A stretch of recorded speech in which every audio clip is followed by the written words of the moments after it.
I would like to state that I absolutely, genuinely believe I have the best brother in the world. And I'll tell you why. I always knew I had the best brother in the world, but he proved it in jail, and I'll tell you why. My brother was put in jail for being my brother. He hasn't said any videos. He hasn't said anything on the internet. He hasn't said any of the things I've supposedly said. He's never, the Matrix isn't attacking him. The BBC doesn't print about him, nothing. Why was Tristan Tate in jail? Because it's Tate brothers. So they just took him and threw him in a cell. Now what's interesting is, when I got out of jail, so many people near me got heat. Old business partners got heat with the tax. They got hit with like tax paperwork, and they were calling everyone who's ever known me, and ex-girlfriends got heat, and all these people got heat. And some people complained, some people didn't. But some people were like, oh, since you've been in jail, it's been so stressful for me. The media's outside my house. I'm like, stressful for you? I was in jail. What do you want me to do? And people were complaining at me. And as these people started to complain, I sat there, I said to Tristan, you got thrown in jail purely for being my brother. And never for a fraction of a second did you even moan. Not even for a fraction of a second did he say, oh, they only put me here because of you. Why am I here? I'm innocent. This has nothing to do with me. Nothing. In fact, he said the absolute opposite. He said, I am so glad I went to jail with you. I would be furious if they sent you here by yourself. If they're gonna lock you up, they better lock me up. And there was a time, about 2 months in, because there's less media pressure on Tristan, they were talking about releasing Tristan first. And he was saying, no, I won't leave without Andrew. Going down with the ship. I won't leave unless my brother leaves. Wow. I won't leave. And he was telling the guards, I won't leave. Keep me here. I'm not leaving. And they said, the judge says you have to leave, you have to leave. He goes, then I will stand outside the gate. I will sleep outside. I ain't leaving this jail. And our lawyer said, well, we can make an appeal to just release you because there's less media scrutiny around you. And Tristan's like, no, Andrew's in jail, I'm in jail. Refused to leave. He was adamant he had to stay. That's a brother for me. And it was the same for me. I said to Tristan, if they came into me and said, Andrew, go home, I'd be like, no way. If Tristan's in jail, I'm in jail. We're in jail together. He never for a second complained, never bitched, never moaned. And he was only in jail for being my brother. And then I come out and there's other people, oh, they sent me a piece of paper, blah, blah, blah. You're moaning? It's unbelievable. You truly learn, like I said, jail confirms everything you already knew about the world. And you truly learn who's on your side and who isn't. And that's good to learn, but it's actually crazy. The larger psychological analysis of it all, everyone lives inside their own minds, right? So it's kind of crazy. I came out of jail, and some of the first messages I got from people was them complaining about the problems me being in jail had given. Like, you think that wouldn't happen, right? You think, oh, you come out of jail, people would be like, oh, are you okay? They're like, oh, you're okay? You're out now? Okay, yeah, well, listen, Mo. You'd be amazed. You'd be amazed. And I'm like, I was in jail. What do you want me to do? Yeah, that sounds unfortunate. I was in your jail cell. What do you want me to do about it? It's kind of crazy how much everyone's kind of self-interested. So it's been a learning curve, and you learn a lot about a lot of different people, and your circle gets smaller. And I think that's probably one of the reasons God put me in there, to just learn a lot and make my circle smaller. And you just have to listen to him and pay attention to it and say, okay, right, you're off, you're off, you're off, you're on, you're on, you're on. But my brother, I have to give him credit, because I tell you, I also think me and Tristan are one of the best teams in the world because we have different roles inside of our brotherhood. My role is to be concerned and to panic. Not panic, that's the wrong word. I never panic. My role is to be concerned and try and fix the problem. I'm in jail, pacing up and down. How do we get out? And Tristan's role is to not care. And together, that helps us achieve the objective best, because when we really need to get out, I'm in charge. His role is to not care. Sometimes, when it was at the height of frustration, I needed his superpower. Tristan's superpower, and this is his superpower for life, is he is the master of not giving a fuck. We would go to court. We would go to court. Imagine this. You're in jail, right? Weekends were the worst, because the TV was worse on weekends for some reason. Like you had like 3 channels, and the weekends were the worst, and you could hear out the window everyone having fun. I hated weekends. So when a Friday would roll around, I'd say, okay, Tristan, we just have to zen away the weekend. And on Monday, there's court. We just have to zen away the weekend. So for the weekend, we just sit there staring at the wall. Intrusive thoughts, you can't sleep, all those things you're trying to get out your brain, just sitting in silence because the room's tapped, just staring at the wall, just staring at the wall. And you think Monday would never come. And Monday would eventually come, right? Or Sunday night comes, and 8 a.m. on Monday, they're gonna take you to court, and they might let you go home. They might let you go home. You've done nothing. This person in this room can decide if you go home. And it's Sunday night and you can't sleep and you're awake all night long. There's no clock, but the seconds feel like hours. You're just sitting there. Eventually 8 a.m. comes. put you in handcuffs, walk you to the court. You walk in there, everyone speaks Romanian, don't have a clue what's going on. Everyone's just talking at each other in Romanian. Then they say you'll get the answer in 3 hours, go back to jail. When I went back to jail, I was sitting in the room. I was like, do I pack to go home? No, that's too optimistic. Okay. But you're nervous, you're anxious. Am I gonna go home? Is it over? Do I get to go home? I called the lawyer, do you have an answer yet? No, no answer yet, okay. Sitting there, I can barely sit still. Tristan finishes court, walks straight into the room. It's a matrix attack, it's bullshit, I'm going to sleep. And went to bed, clean asleep. I was like, how the fuck are you asleep? He didn't care at all. He just went straight to bed. And then when he woke up like 6 hours later, matrix attack? I'm like, yeah, you go, thought so. He just rolled back over. Didn't care. But it's perfect for a guy like you. But that's what you need. I need that. I agree. Because if I had someone else next to me as hyped as me, I would have gone insane. I agree. I need someone like him who's just like, he had the superpowers like, bro, I love jail. Jail's great. Look, we got coffee. I love jail. None of my women are messaging me. I love jail. I'm telling you, I had 45 minutes on the phone a day, and I used all of my minutes. Tristan never made a single phone call from jail. Get out of here. Not one. I was like, Tristan, do you want to speak to anyone? Nah. Sit there watching Romanian news. Didn't give a shit. Like bulletproof.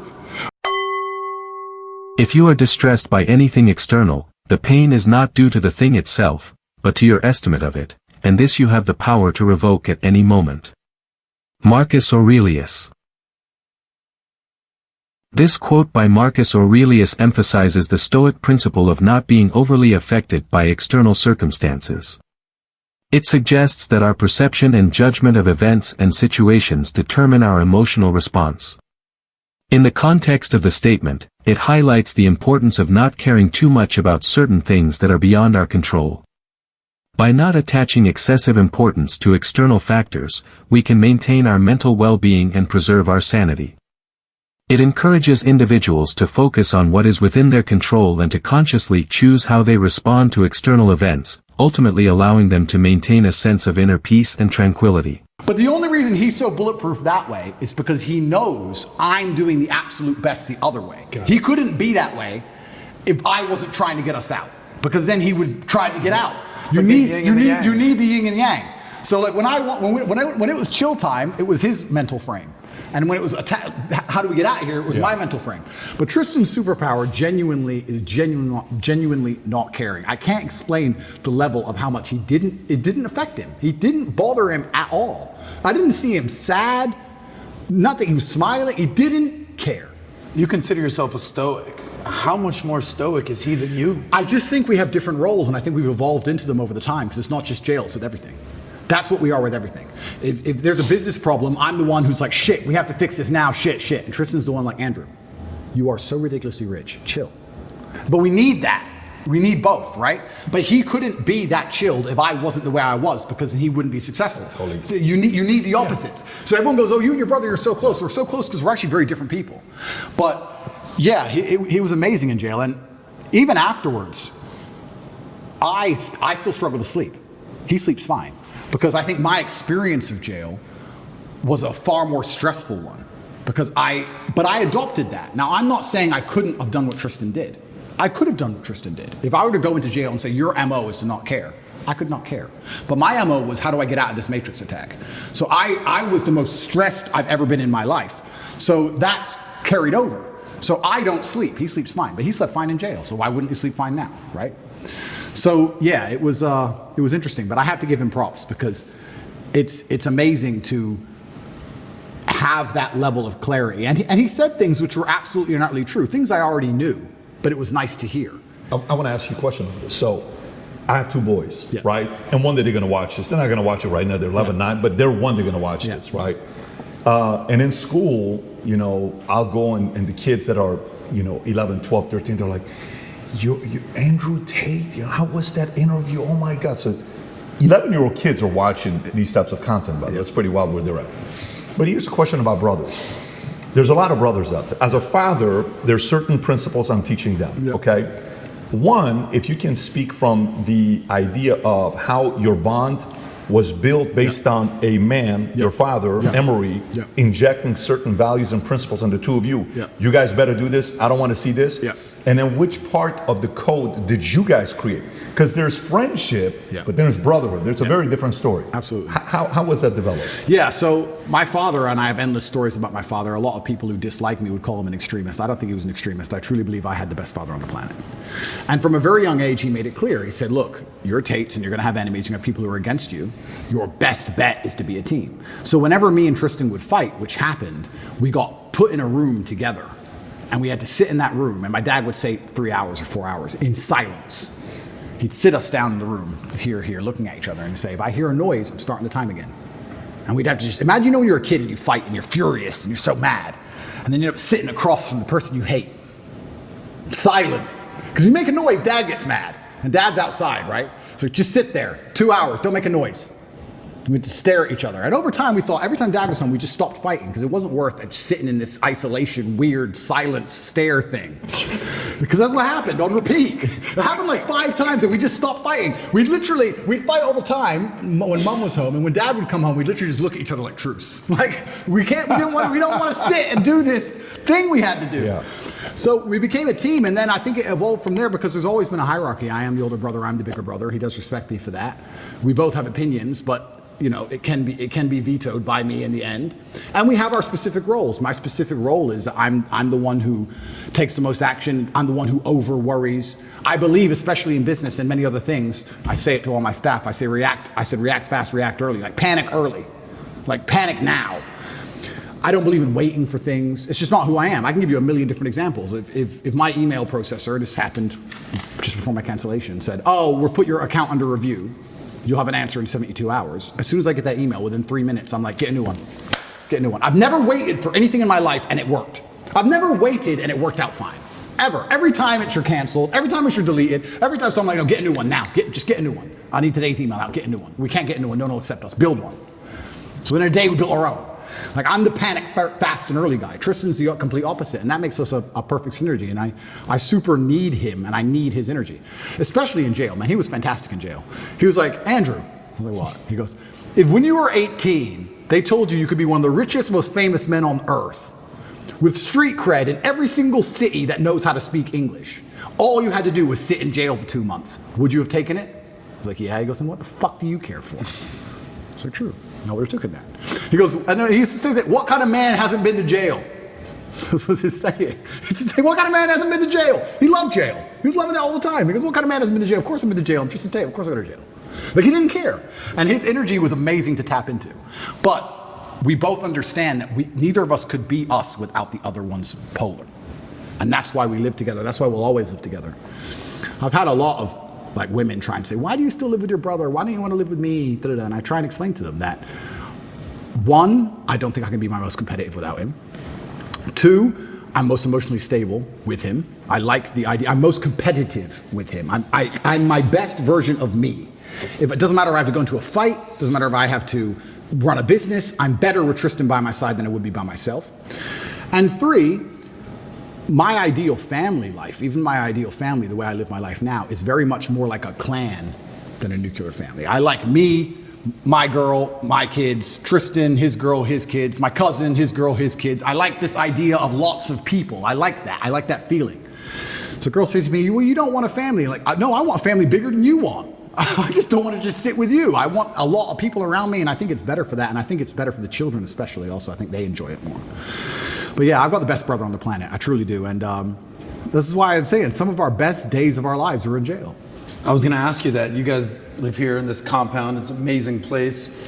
I was going to ask you, you kind of just answered it, but you foresee yourself living with your brother the rest of your life? 1,000%. 1,000%. I can't imagine not wanting to live with Tristan. If you want privacy, you have privacy, right? We have a big house. So it is what it is. You're on one wing, he's on the other wing. It is what it is. But I can't imagine him not being around. If there's a problem, I just shout his name, or I just can't imagine it. And I know I'm my best self. Also, there's the overall male competition, the masculine competition that exists between us and between all men.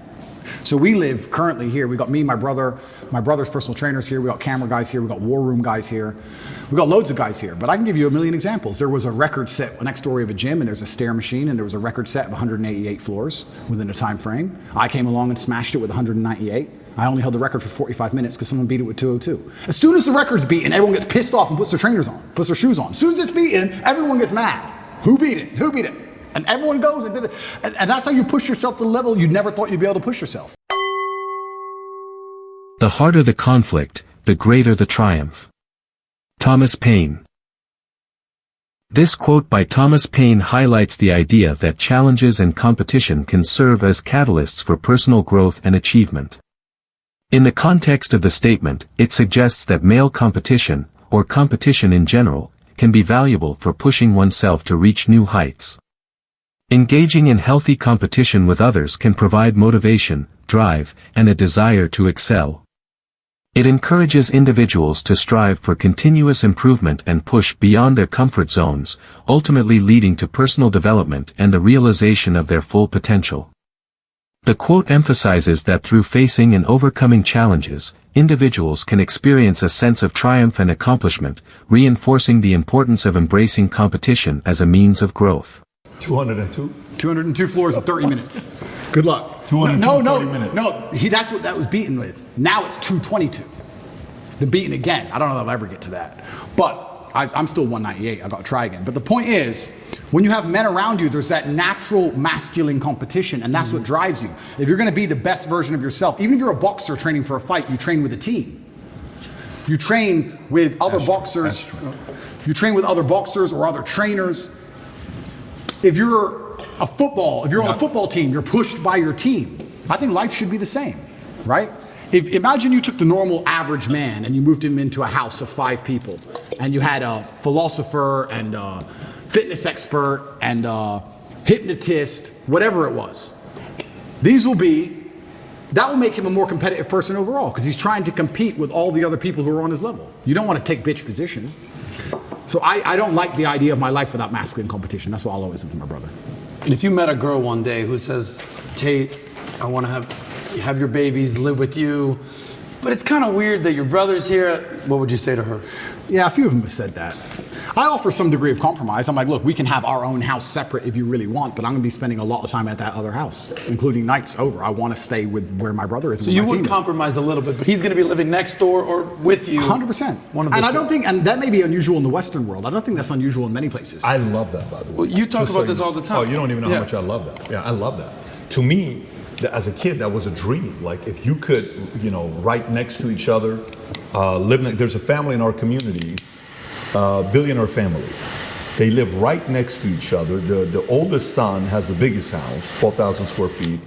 Then the youngest son has the second biggest house, 8,000 square feet. And the parents live in a 6,000 square foot house right next to each other. Absolutely. Okay? The 2 boys have 4 kids. The 8 kids are always together. Absolutely. What a great environment. Absolutely. It's a dream environment. Absolutely. I can't see how a person wouldn't buy into that, the benefits of it. And there's also benefits to the relationship, because I think you have a better relationship with your woman if she can go and talk with other women and be with women, and I'm with guys, and then you're together sometimes and you can split it out. It's better for everybody. This whole idea of just man, woman, boom, child, bang, I understand where it's come from. I'm not saying it's all typically bad, but I do think that in those scenarios, there's a lot of men who are particularly miserable, particularly men especially. And the idea of a clan and having that team around you, I love that. I wouldn't live any other way. I love living that way. Well, being born and raised in Miami, there's a lot of Latin culture there. Yep. And, the American friends, they just move on their own. That's what they do. But in Latin culture, the abuela's living in the house, the family's living in there, the women are all kind of congregated together. It's a different world. We can also discuss it financially, right? If you're a man and a woman and you have 3 boys and they're, let's say, traditional, Western, whatever, they all go and pay 3 different rents and they all move in with their girlfriends and everyone's getting wrecked, right? If you all stay together and combine your income, you also do much better financially. This is how a lot of immigrants even survived, especially Muslim immigrants in England. I've heard you tell the story about that. Absolutely, yeah, they all stay together in one big house, they all pool their incomes. You have a bunch of people with average jobs and Ferraris on the drive. And then they buy the house they're in, then they buy another. You pool the incomes. If you all split and separate and just spread out, you're just paying all different rents, all different electricity bills, and you just go broke. You have to think of the last name and the generation and the clan as a whole. So yeah, I love the idea of living with my brother. I'll never live without him. And his woman can move in, of course. His kids can be around me, of course. I'm uncle. Why not? I have no problem with that.